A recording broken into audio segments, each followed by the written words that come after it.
L'ère de l'intelligence artificielle, on en entend parler partout ces temps-ci, que ce soit dans les panels, conférences, ateliers de formation, etc. partout. Cette technologie est aujourd'hui intégrée par de nombreuses grandes firmes internationales, mais est-ce vraiment une bonne ou une mauvaise chose? Est-ce réglementé? Qu'est-ce qu'on peut en tirer? De quoi est-elle faite? On va tenter de répondre à toutes ces questions avec notre invité du jour. Il s'appelle Mohamed Doumbia et il est un passionné de l'IA.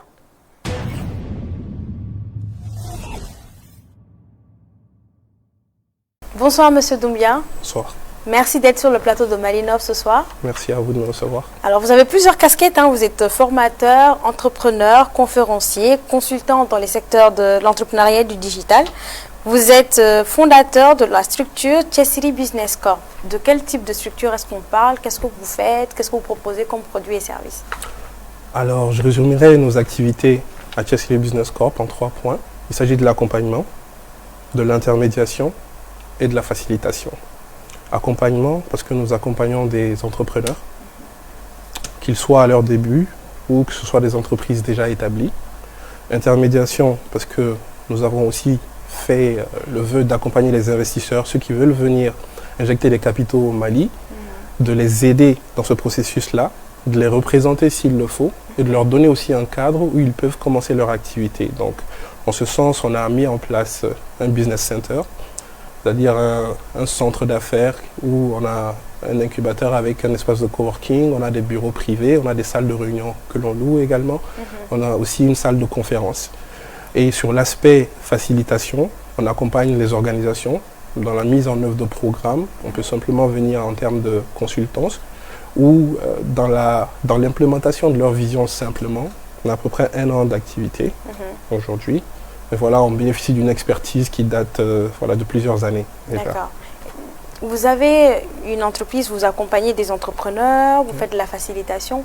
Mais d'où est venue cette passion pour l'intelligence artificielle?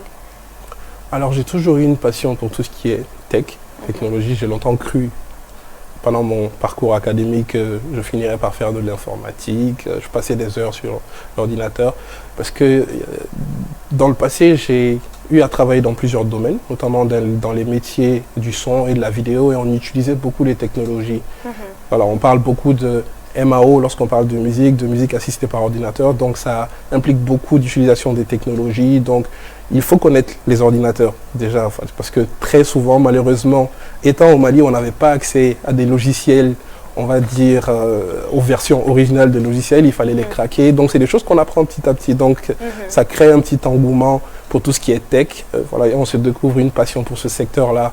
Et pourquoi l'intelligence artificielle? Parce que c'est une continuité logique des technologies. Justement, on va beaucoup parler d'intelligence artificielle, mais juste avant, vous avez parlé de votre parcours, parce que ce n'est pas une formation que vous avez fait à la base. Quel type de formation est-ce que vous avez fait à la base?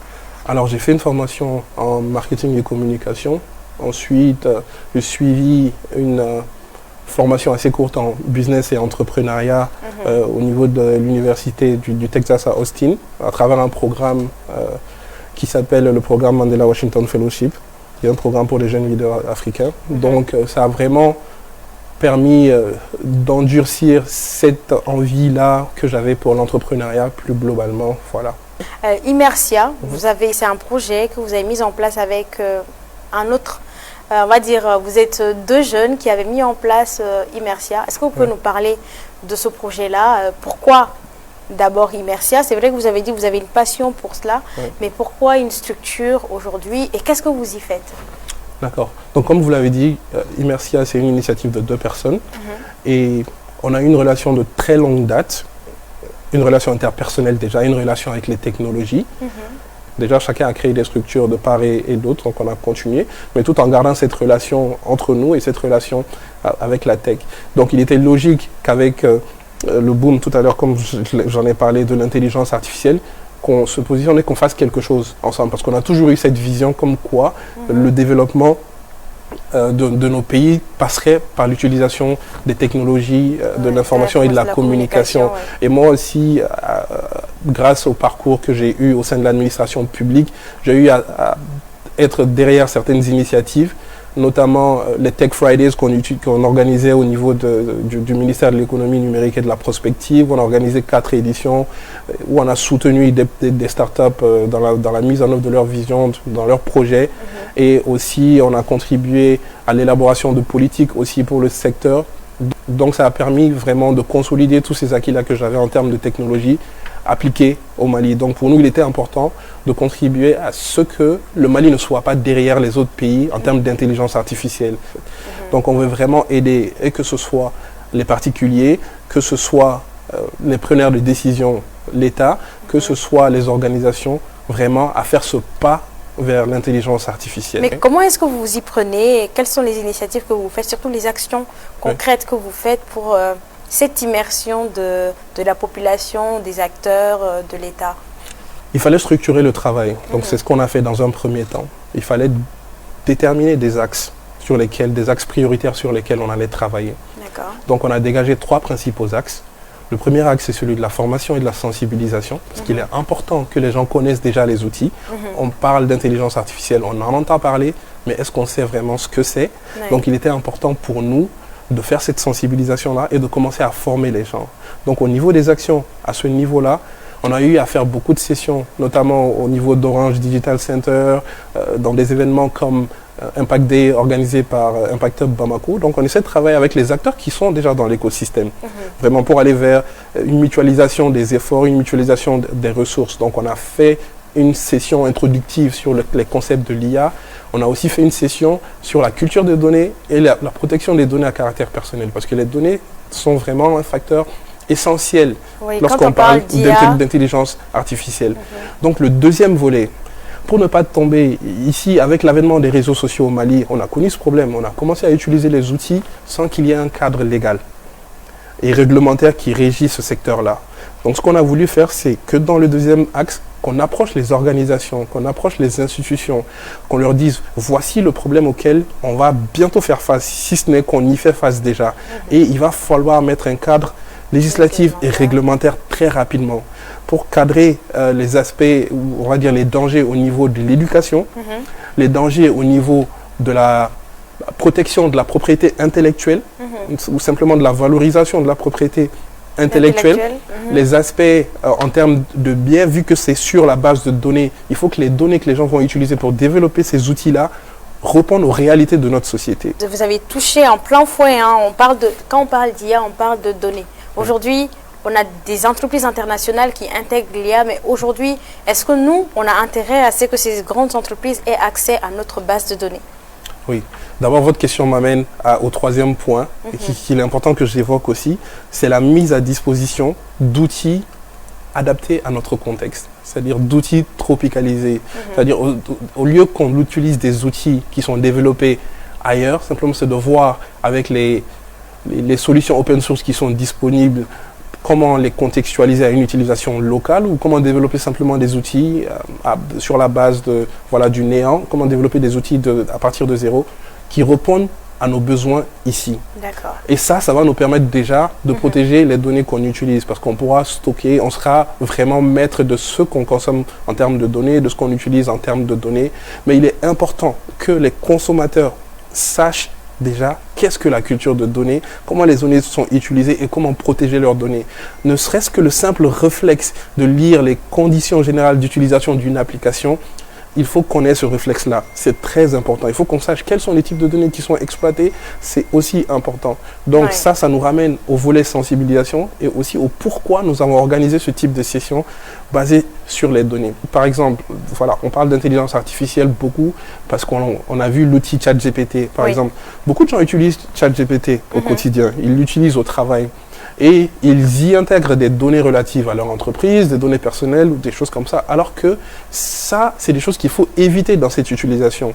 On va dire qu'il y a une bonne manière d'utiliser ces outils et il y a une mauvaise manière d'utiliser. Oui, parce que c'est pas notre base de données en fait, ça va autre part. Voilà, parce que ces bases de données ne sont pas ici. Voilà, on renseigne des données, et ces données-là sont stockées ailleurs et on n'a pas la souveraineté de ces données-là. Mais on peut protéger nos données personnelles. Il suffit simplement d'utiliser ce qu'on appelle des placeholders, c'est-à-dire des champs de texte où on ne va pas mentionner. Lorsqu'on parle d'une entreprise, au lieu de mettre le nom de l'entreprise, je vais simplement mettre entreprise. lorsqu'on parle de client, au lieu de mettre les références du client, je vais simplement mettre je vais mettre client. Okay. Donc je pourrais toujours avoir accès au même contenu sans donner les informations personnelles. Mais est-ce que encore nous, aujourd'hui, ici en Afrique précisément, est-ce qu'on a encore cette réalité-là? Parce que les grandes firmes, ils ont une certaine culture, ils sont avancés à un certain niveau en matière de TIC, alors qu'ici, on est encore dans l'appropriation de certaines personnes de ces outils. Alors si on en a qui, aujourd'hui, on va vers l'IA, alors qu'il y a aujourd'hui des gens qui ne savent même pas utiliser un ordinateur, est-ce que ce n'est pas un blocus quelque part? Je pense qu'à ce niveau, il faut être conscient que le paradigme a beaucoup changé. Si on prend par exemple une application comme WhatsApp, on aurait cru qu'il aurait fallu peut-être 10 ans avant que les gens qui n'ont pas été à l'école puissent utiliser WhatsApp. Mais on voit aujourd'hui que tout a changé. Exactement, ça va très rapidement. Ouais. Donc si on se dit qu'il faut aller vraiment vers ce qu'on appelle le computer literacy, vraiment vers une éducation informatique des gens, avant de les laisser utiliser ces outils, on va se perdre parce qu'ils vont commencer à utiliser eux-mêmes. Okay. Il n'est pas exclu que dans les 5 années qu'on voit des gens qui n'ont jamais été à l'école utiliser une version de ChatGPT, par exemple, avec laquelle ils peuvent communiquer en Bambara. Ce n'est pas exclu. Entre la première version, la version 3.5 de ChatGPT et la version 4, il y a eu beaucoup de progrès en termes de langage. Par exemple, ils ont intégré au moins à 90% le Swahili et le Pidgin nigérian. Donc, il n'est pas exclu que dans l'année à venir, qu'ils puissent intégrer le Bambara ou sous une autre forme, le Djoula peut-être. Ouais. Et ça permettrait aux gens dont vous parlez, qui n'ont pas vraiment peut-être ce computer literacy, d'utiliser ces outils-là. Mais est-ce que on a des effets négatifs également de l'IA? Est-ce qu'aujourd'hui, c'est vrai, c'est un outil de travail, on va dire c'est très pratique, hein, c'est très pratique, c'est un outil de travail, c'est très pratique. Mais est-ce qu'il y a aussi vraiment, vous avez parlé du fait de réglementer. Au-delà de cela, aujourd'hui, quel est le souci majeur auquel on peut assister avec ces histoires d'intelligence artificielle s'il n'y a pas un cadre réglementaire immédiat, quoi?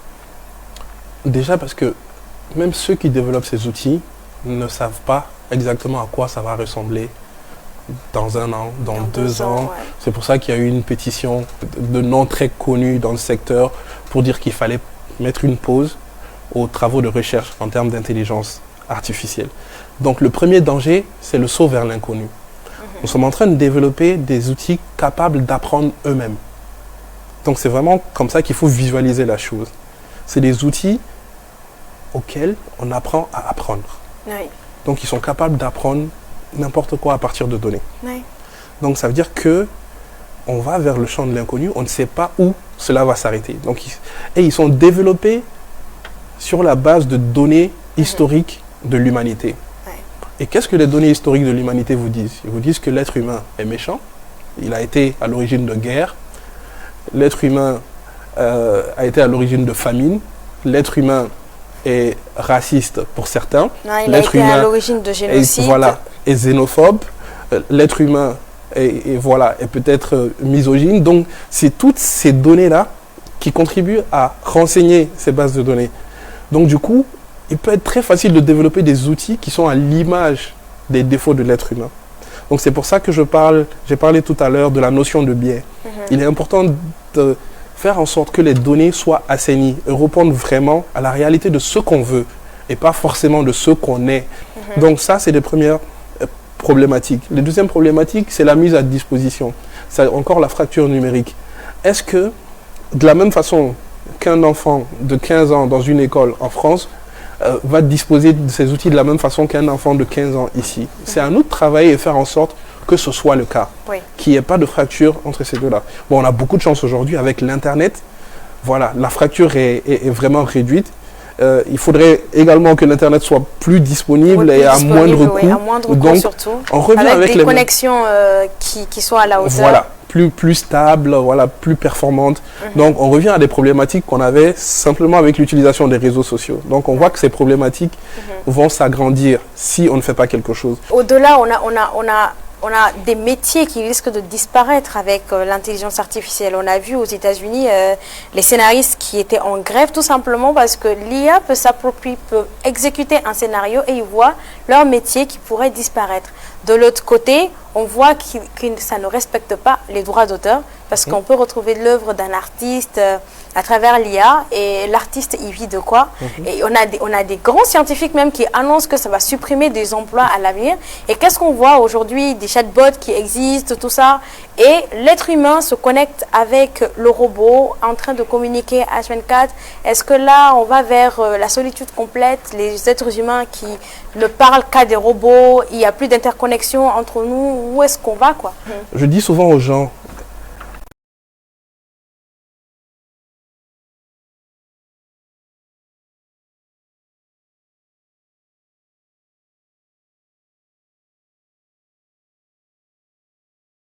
TikTokers, c'est tous des métiers qui sont venus avec le boom des réseaux sociaux. Il y a des opportunités comme il y a des dangers. Ce que je dis aux gens simplement, c'est qu'il faut vous préparer à un monde qui sera peut-être gouverné ou qui tournera autour de l'intelligence artificielle ou des données simplement. C'est-à-dire que moi, peut-être en tant que juriste aujourd'hui, je dois me poser la question, si demain on va vers un monde où on travaille exclusivement avec l'IA, quel sera mon rôle? Quelles sont les compétences qu'il faut que j'acquière pour être sûr de pouvoir bénéficier d'une opportunité? Parce qu'il y aura des opportunités et dans tous les secteurs. Certains métiers vont évoluer, d'autres vont disparaître parce que simplement c'est des tâches qui sont peut-être répétitives, qui nous prennent beaucoup de temps. Voilà, donc si on reste positif, peut-être que ces outils vont nous permettre de gagner plus de temps et de nous concentrer sur des aspects un peu plus essentiels de notre quotidien ou de notre travail simplement. Donc il faut que les gens pensent reconversion. Si on parle de données, il faut que quelqu'un puisse collecter les données. Il faut que quelqu'un puisse les analyser, quelqu'un qui puisse les transformer. Et il faut des juristes pour réguler autour de ça. Parce que si on se dit qu'on va combattre ces outils-là, on ne pourra peut-être pas, parce que ça a déjà été trop vulgarisé. Et tout. On ne pourra pas. On a fait la même erreur avec les réseaux sociaux. Aujourd'hui, c'est très difficile de contenir tout ce qui se passe sur les réseaux sociaux, malheureusement. Donc voilà, il faut s'adapter au maximum et qu'on réfléchisse ensemble aux possibilités vers lesquelles il va falloir qu'on aille. D'accord. Alors, vous l'avez dit, on va devoir s'adapter et réfléchir aux possibilités qui s'offrent à nous. En tout cas, merci beaucoup, Monsieur Doumbia, d'avoir répondu à nos questions et d'avoir éclairci certains points essentiels par rapport à l'intelligence artificielle. Merci beaucoup à vous. Merci à vous.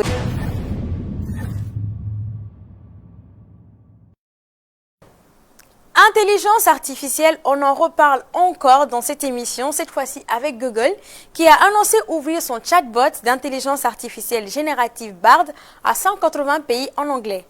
L'annonce a été faite par le patron du groupe Sundar Pichai devant des milliers de personnes rassemblées dans son amphithéâtre à Mountain View. Ainsi, Google annonce l'intégration prochaine de nouveaux outils de création automatisés capables de créer des contenus sur demande en langage courant à de nombreuses autres plateformes, y compris la recherche en ligne. Le robot conversationnel chatbot est désormais disponible en anglais dans 180 pays, pourra prochainement converser en 40 langues et devrait être capable d'intégrer des images dans les questions des internautes et dans ses réponses. Les utilisateurs pourront aussi échanger directement avec l'interface pour affiner leurs requêtes, échanger avec le robot directement depuis l'application de cartographie Map, la boîte à outils Gmail ou le traitement de texte en ligne Doc à travers des extensions de Bard.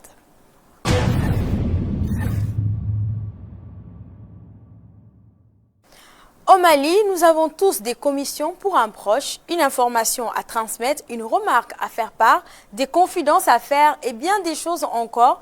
Mais tout le monde fait face à un seul obstacle, l'oubli. C'est normal et naturel au vu des occupations de tout un chacun. Mais savez-vous qu'il existe un moyen pour que votre iPhone vous rappelle de dire quelque chose à quelqu'un pendant que vous discutez avec cette personne? On vous montre ça dans l'astuce du jour.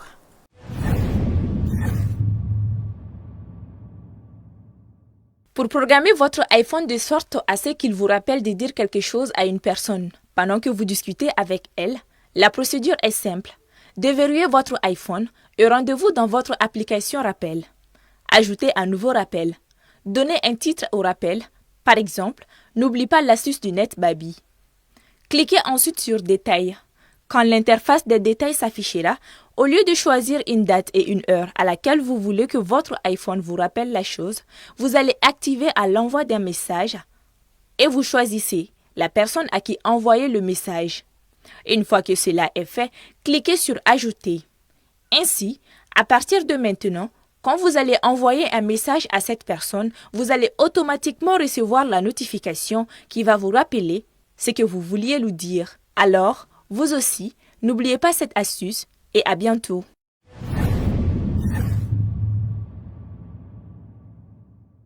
C'est ce qui met un point final à cette émission. Merci de nous suivre et pour votre constante fidélité. À la production de cette émission, nous avons Mas Traoré, la régie et la réalisation Abdraman Sanogo, la sonorisation Suleiman Sidibé. Merci beaucoup à Zach Steve Danyoko, à Ikpe qui fait le montage et l'habillage. Merci à Ibrahim Babi et à Sira Sangare Beauté Plus. À la semaine prochaine pour un nouveau numéro de Madinov.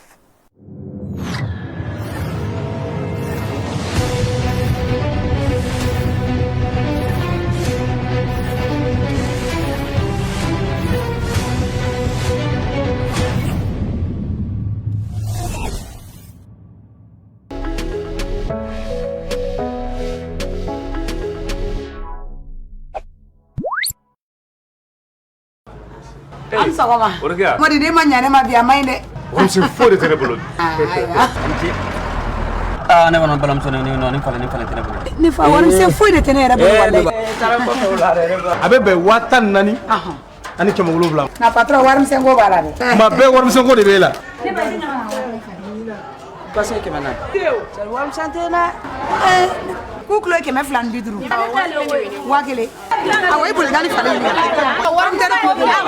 Awana na. Apa na matra fana. Awa sera. Ni jasa wale ta sera foy nyana bonna. Nogo. Dalu ya jimene bi bolo warum se ngo la. Ne vous prenez plus la tête avec des problèmes de monnaie et restez concentré sur votre activité grâce à Sarali de Orange Money. Vendeur, boutiquier, détaillant, chauffeur de taxi, Sotrama, salon de coiffure, profitez de moyens de paiement rapides pour toutes vos transactions avec vos clients et fournisseurs. Sécurisez vos revenus et accédez à votre argent n'importe quand, n'importe où et en toute simplicité. Pour ouvrir son compte, composez dièse 143 dièse. Nega bi fere ke. Orange Money.